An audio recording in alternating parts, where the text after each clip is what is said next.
Hey guys, welcome back to Miss Mackenzie's YouTube channel. So this time around we're going to be focusing on teaching different topics. Today's topic is going to be ratio. So we're going to be looking at ratio because I realize that ratio causes a lot of misunderstanding in the classroom. Anyways, the first thing that you want to know is what is ratio? The first thing you want to know is what is ratio. So a ratio is a way of comparing two or more quantities. It basically tells you how much of one thing there is compared to another.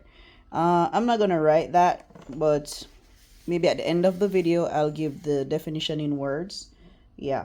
So ratio shows the relationship between numbers. How to write a ratio. So there are three ways in which you can write a ratio. One, you can write it like this, 3 to 4 with the colon. Two, you can write it as a fraction, 3 over 4. Or three, you can use words, 3 to 4. They all mean the same thing. All right, so we're going to be getting into working out the ratios and knowing how to actually list the ratios whenever they are in worded form. So welcome back, guys. Let's look at this question here. It says, if there are 3 boys and 2 girls in a classroom, what is the ratio? Now, this is what you need to understand.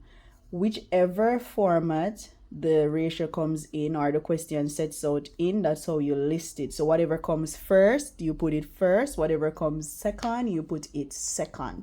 So in our little question here, it says, if there are 3 boys and 2 girls in a classroom, what is the ratio?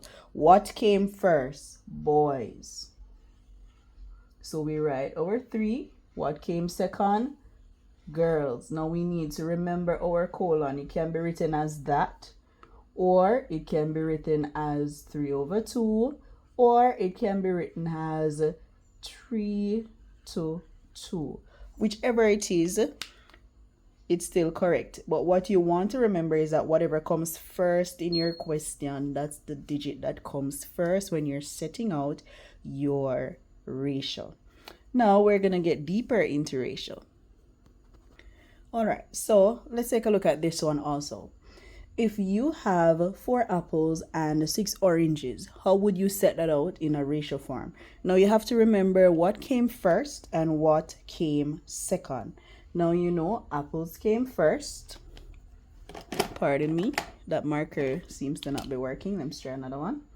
So apple came first, oranges came second. So when you're setting out your ratio, it's going to be 4 to 6. Or it can be 4 over 6. Apologies. Let me just quickly erase that.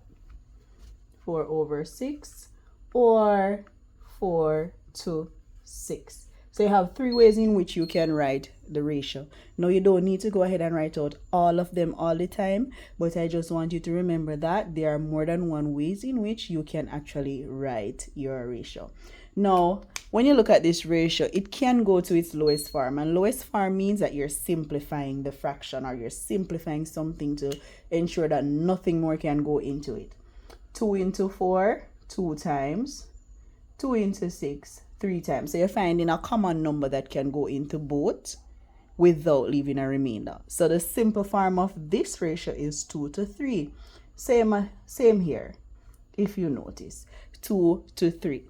All right, and always work to simplify your ratios. Once they can go down, simplify them. All right, so we're going to be looking at how we do sharing in ratio. Now, when you're sharing in ratio, it means that you're dividing something according to a given ratio. So the ratio tells you how much each person should get. Let's take a look at this ratio. It says share 12 sweets into the ratio 1 to 2.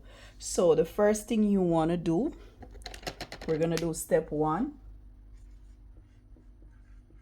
Step 1, you're adding the parts. And the parts are the numbers that they gave you for the ratio. So these. So you're adding 1 plus 2, which is equal to 3. Step 2. So that's step 1. Step 2, you are going to divide the amount of sweets that they gave you by the amount of parts, that the total parts. Now you're going to say 12 divided by 3, and that's equal to 4. Now what if you come here and you don't know what to do? Simply go ahead and draw your 12 circles. So that's 1, 2, 3, 4, 5, 6, 7, 8, 9, 10, 11, 12. So these are for learners who aren't able to actually do the math out of their head mentally as yet. So you get groups of 3. 1, 2, 3, 4. So that's 4 groups of 3. So 12 divided by 3 gives you 4. And then we move on to step 3. Step 3 is where you start to multiply. You start multiplying the parts now by the total that you get here. The first part that we have is 1. So it would be 1 multiplied by 4, which is equal to 4. So step 3, you multiply. And then the second part is 2. So that's 2 multiplied by 4, which is 8. So one person got 4 sweets. And so this is my therefore. Therefore, one person got 4 sweets and the next person got 8 sweets. And if you work it out, you'll know that 8 plus 4 is actually 12. All right, so let's look at this one. It says share $30 between John, Mark, and Tom in the ratio 1 to 2 to 3. Now, most persons might see this and they might be wondering, what am I going to do? All you have to do is to remember step 1. Step 1 says you're supposed to add the parts. So step 1, you're adding the parts. So that's 1 plus 2 plus 3. That's equal to 6. Step 2. Step 2, you're supposed to divide. What are you dividing?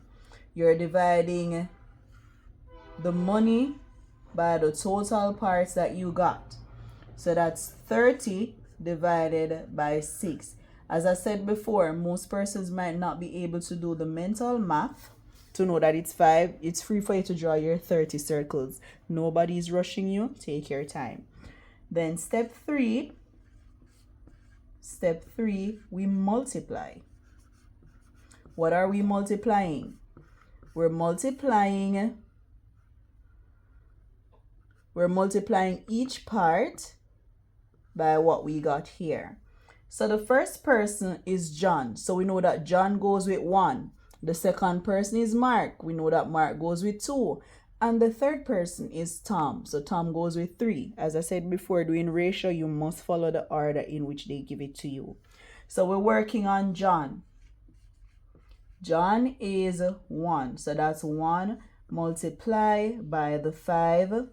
That's equal to 5. So John got $5. Moving up to this side, we're looking at Mark. Mark is 2. So that's 2 multiplied by 5, which is equal to $10. Mark got $10.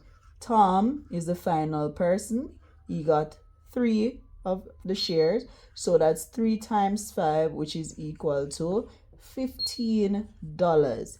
So if you add 5 plus 10 plus 15, it will give you that $30. And if the question asks who got the highest amount of money, we would know that it's Tom.